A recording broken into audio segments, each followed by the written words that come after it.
Hello, this is Blake with Valley Piano Tuning. So I'm sitting here in front of a Baldwin spinet piano. It's about a 1970s spinet piano, and if you're looking for an excellent piano to start out lessons on, I'd say this one would be a pretty good bet. It's very small.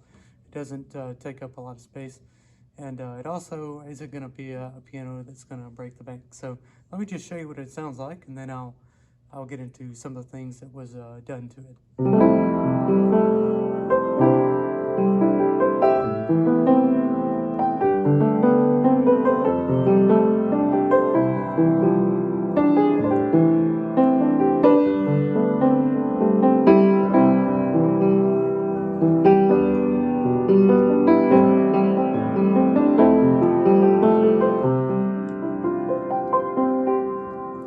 So as you can hear, it's got a pretty mellow sound to it. It's I can make it brighter if need be. You know, if you're looking for one that's slightly brighter.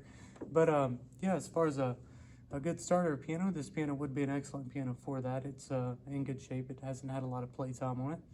So what I'll do next is I'll just open it up and kind of give you a little tour of some of the things that I've done on the inside. That's maybe a little bit different than most other used pianos that you're going to see in the field.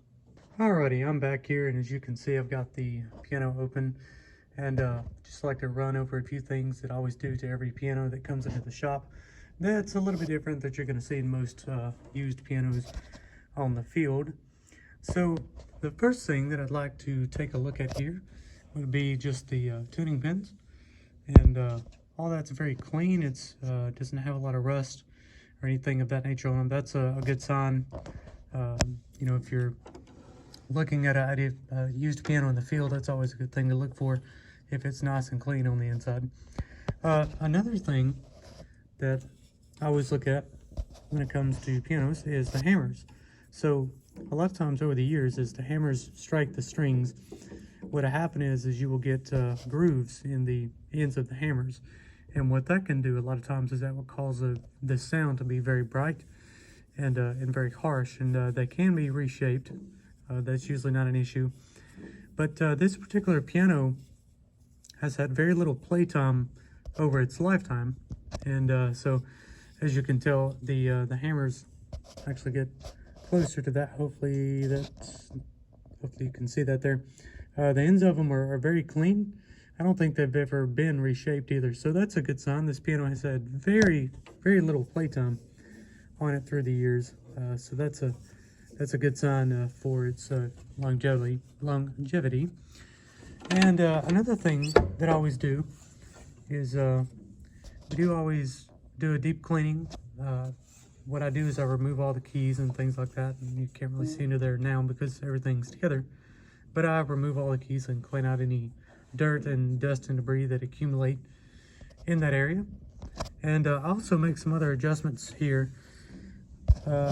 Inside the playing mechanism, there's a bunch of felts in between where when you hit a key and then when you hit a hammer. There's quite a few felts and adjustments in there that over time, as the piano is played, it kind of becomes maladjusted and should be readjusted to play at its best again. So I always do that as well. So again, that's not something that you're going to find on a lot of used pianos in the field. Most of them are going to need a little bit of work even after you buy it.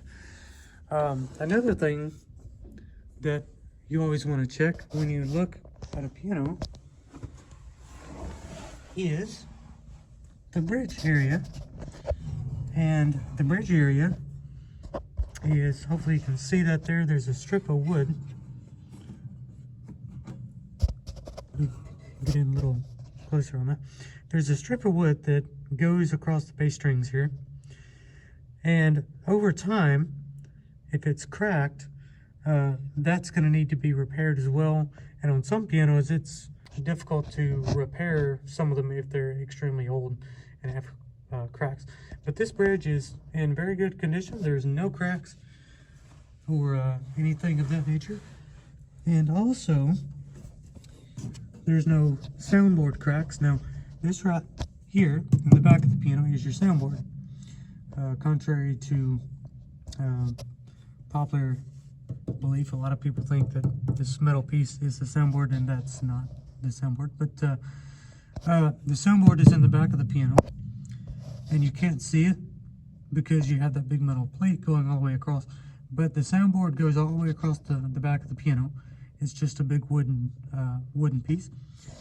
And over time, you can have cracks develop, but in this case, there are no cracks, which is a good sign. But if you have a piano that has cracks in the soundboard, that's, it doesn't by any means mean that the piano is ruined. There's a lot of misinformation about that. Yeah, so that is the internals of the piano, and some of the things that I've done to it that, again, it's a little bit unique, or a little bit, most used pianos that you're going to encounter in the field are going to need a little bit more work other than tuning to play it their best again. The idea is to get the piano to play more like it did when it was new. And also, this piano has been pulled up to standard pitch, which, again, most used pianos, many times they'll sit for years and years and not be tuned, and that means, even more money that you're going to have to spend when you bring the piano into your home. Then it's going to have to be tuned up to standard pitch.